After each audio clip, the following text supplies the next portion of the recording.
Addison Von Drake. You're welcome. And today I am going to be reviewing Punky Brewster. No, there's no transition to why I'm doing it except for the fact I have night terrors. Right, Tony? Growing up in our childhood, Tony knows about my night terrors. And last night I had night terrors because I remembered a particular two-part episode of Punky Brewster. So, I'm gonna share my night terrors with you. And of course, I went ahead and I plugged in the microphone. I don't like the microphone, really. It's a cheap microphone. And if there's some static at the end, I'm gonna be really mad.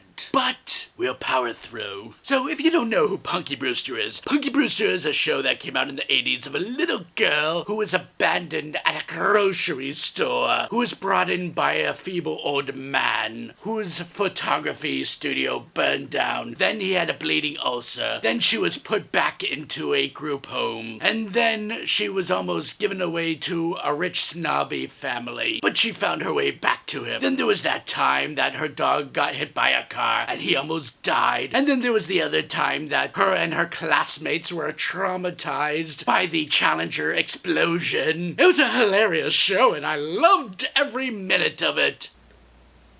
But there was one particular episode I remember where it was just a huge what the f*** moment. And that episode was The Perils of Punky, which interestingly enough, that was also the title of a two-parter in the animated series. A similar plot, but executed differently. So without further ado, let's go ahead and get into a two-parter of Punky Brewster that made me say for decades, what the f***? Now, it was hard to find the episodes online without going through Amazon Prime. I couldn't just rent it, I had to buy it. You're looking at the proud owner of 2 episodes of Punky Brewster. Do with that knowledge what you will. Let's begin. Now, I should also point out something. I need to make another announcement. Last video, I did an apology video where I mistakenly said the wrong 80s band in the prior video, so I apologize for that. And then in that same video, I proceeded to say the wrong name of an actress. The actress in Bill and Ted Face the Music was Kristen Schaal, not Wendy Schaal. Remember Kristen Schaal, the voice of Louise from Bob's Burgers, not the voice of Francine Smith from American Dad. I'm not going to do another apology video, so just rewatch the other apology video, copy and paste, and put it towards this and any other future things I do, alright? So let's continue with Punky Brewster. Right now they're camping. There's Punky, there's her friends Margot and Alan, and her best friend Cherry! And of course, her adopted father, Henry, and Cherry's grandmother / Punky's neighbor, Mrs. Johnson. Interesting fact, Cherry Johnson plays Cherry Johnson because her uncle actually created this show. He wrote the show, and he thought it would be fun watching a show with the characters whose name is named after his niece. But his niece decided she wanted to be in the show, and he said, yeah, sure. Don't go to kindergarten. Go to Punky Brewster. We will go. Again, we will go. High on the merry-o again. Children singing. I can't stand that. If there's one thing I don't like besides children, is children singing. That's why I'm always trying to actively destroy Kids Bop. That's right. We're in the prime beef of our lives. We're young, we're in the great outdoors, and it's summertime! Punky Brewster, played by Celia Moon Fry. Oh, that girl, she's been through a lot, and she's still peppy with her mismatched clothes and her handkerchief wrapped around her leg at all times. Of course, that all fades away after a couple seasons where she, let's just say, goes into womanhood and suddenly she changes into a whole complete character. How come there's so many dead trees around here? Because of those damn gender reveal parties. Look, I'm not gonna waste your time. They do a lot of Camp Wilderness shit. Let's move on. I think we're lost. Oh no, they're lost. I'm just speaking because I have to speak random stuff in between clips, otherwise YouTube will shut me down. You stern open. No, you hate it. What do you mean? Your voice is getting on my nerves. Ah, you fool. You know, for years, I was really hoping that Henry and Mrs. Johnson would hook up. It just seemed about right for their energy. But it never happened. I don't really have a joke to that. I actually think they would have made a nice couple, and that's me praising straight people. So to stay warm, the kids go in a cave, but there they find a fire, and they find cave drawings with 3 girls and a boy and a doggo. Was it Indian drums? Excuse me, it's wrong to say Indian, alright? It's Injun.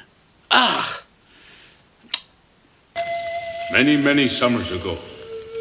Summers beyond count. You gotta accept the fact that it was the 80s. There were no Native Americans to represent Native Americans. They weren't created yet, so we had to cast Italians. A wicked spirit lived deep under the earth. But then the brave little Princess Moon. Oh, he's telling a story about Princess Moon and similar to the kids, you know. And it's funny that her name is Princess Moon, considering Punky's real name is Celio Moon Fry, because her parents must have been hippies. But yes, he's telling the story of how they defeat an evil monster. Let's see how this plays into this plot. What was that? Let's see how it plays into the plot. Princess Moon journeyed with her friends into the spirits underground. Yeah, and they trapped Ivan Ooze in an egg. Move along. But the princess was full of goodness and love. Oh my god, long story. Long story short. There was a princess, there was a monster. She stopped him. The end. Evil spirit has escaped. The land is dying again. Cool story, Chief. Now, why are you telling us this? Fight the monster already! Or are you gonna go the Zordon route and just get kids to do your work? Guys, if we don't help these people, they'll lose everything they got. Oh, they can't lose any more than America's already taken, honey, so you are good. See, now, right there!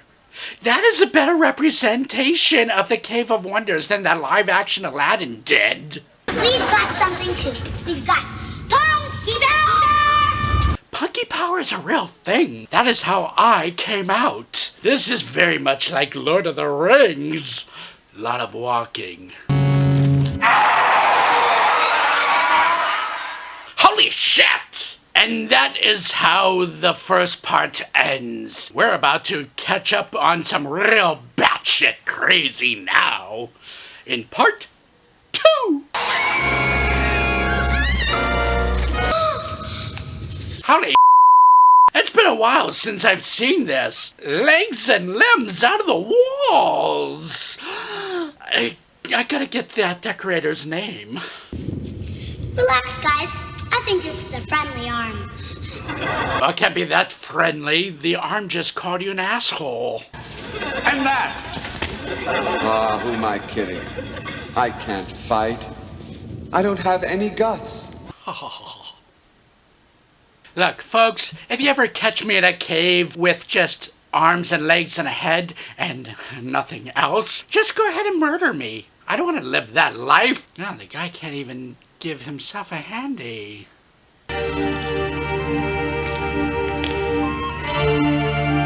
Now you're about to see the first spooky, and I mean really, what the moment. They've just stumbled onto the set of Spider-Man Turn Off the Dark.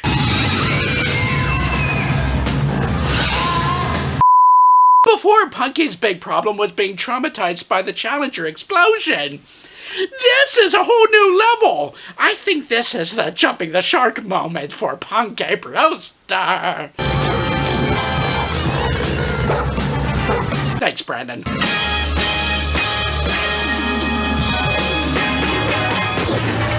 See, back then we didn't need CGI. All we needed was fine puppetry and lights flashing. Yeah, sure, some people had a bit of an epileptic shock, but we got things done. The spider is quickly vanquished because the tomahawk appeared. Take that, George Lucas Industrial Light and Magic! And just like that, paralyzed by fear, Margot disappears. Disappears just like the real-life actress! Oh, it's Mr. Rogers. Welcome to my neighborhood. Studio audiences were weird. They would just laugh at whatever just to lighten up the tension. Once the spirit gets to know Margot, he might be glad to give her back. Yeah, Alan, you desensitized bitch! Just get out of here! Well, if the power of my suggestion works, bring a nice twink to my lap!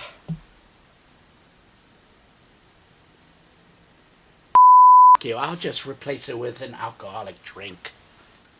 You all right? I'm okay. You okay? Cherry? We already had a spider. Now are you ready for the shit your pants moment? Because here it comes! Wait a minute, what did he say? Oh! He said punky! I thought he said I'm gay. It's the 80s, alright? That would work as nightmare fuel for these people.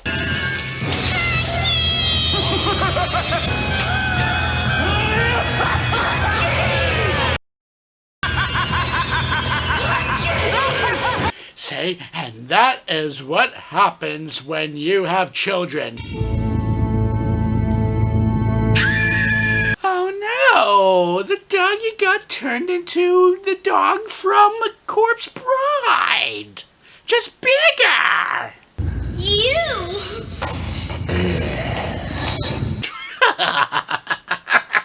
That's the evil spirit. It was the 80s. Their special effects were pretty much replace any green screen actor with glitter. Took my friends and my dog. You turned them into nightmares.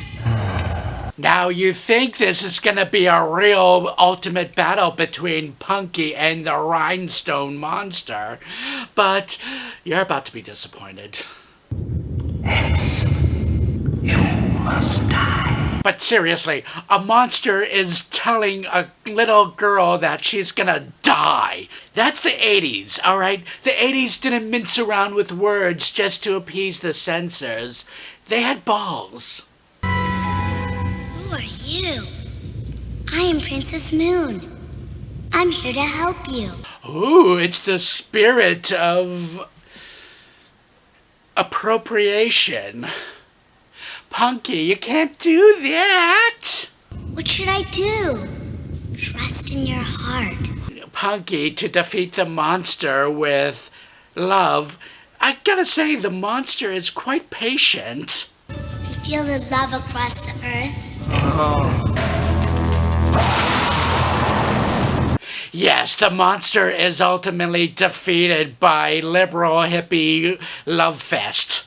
The same weakness I have. So the kids are brought back to life. The dog has returned. But it actually turns out that it was all part of Punky's camp story. And the funny thing is, we didn't even know it. That was a nice, smooth transition. Of course, I hate the whole, it was a dream all along crap, but they didn't let us know it was a dream, and we had us believing that it was happening, but it was actually part of Punky's story, so that was a bit of a smooth transition. And Henry and Mrs. Johnson finds Punky, and they all go back to camp. Goodbye, Punky. And thank you. Alright, settle down the cultural appropriation, Shane Dawson. And that is just a little bit of what I wanted to share with you today. A little bit of a Punky Brewster, what the f*** moment. I shared it, and now it's part of your nightmare. That was Punky Brewster, The Peril of Punky, Part 1 and 2. I'm Addison Von Drake. Please like and subscribe, and... What the You didn't tell me there was a reboot. Apparently there's a reboot of Punky Brewster.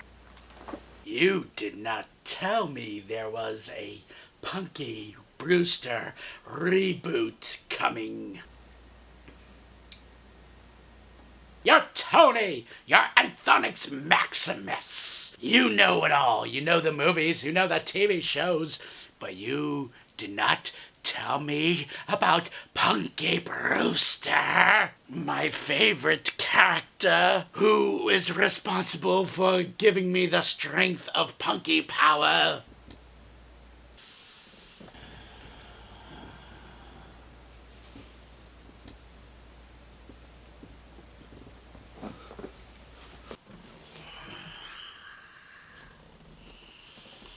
Yes, it's true. Punky Brewster is my favorite character from my childhood. She gave me the strength to be powerful with Punky power. Except for, as she taught the fat girl who got skinny, that it doesn't have to be Punky power. It can be any name power. And that is why I went with Addison power throughout all my childhood, and that is what created the strength of Addison Von Drake. It would have been Addison Maxwell, just like Anthonyx Maximus's real last name is Maxwell. Isn't that right, Antoine Maxwell? But I dropped the Maxwell and kept the Von Drake because I had Addison power. Damn, I could have called myself Addison Powers. Oh well. Anyways, let's go ahead and do a react to the Punky Brewster reboot. I've been waiting for this. Punky Brewster went on for 4 seasons. She had a cartoon show as well.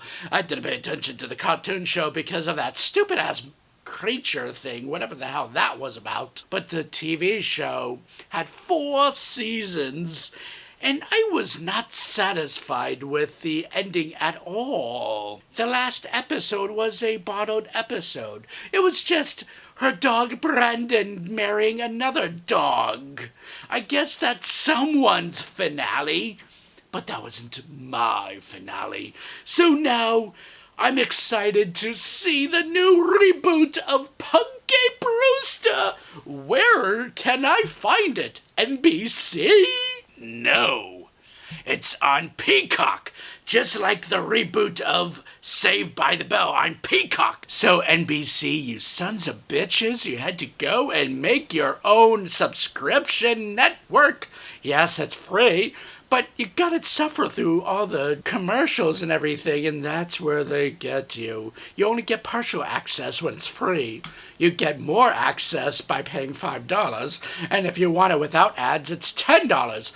Doesn't sound like much, but when you pair it up with Hulu and Amazon Prime and with Netflix, it builds up. Don't forget about Disney Plus and HBO Max. See, the cable companies are punishing us for dropping them. So instead of paying one price for cable, we're paying multiple prices for each and individual channels.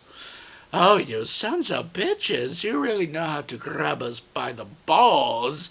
Anyways, let's go ahead and react to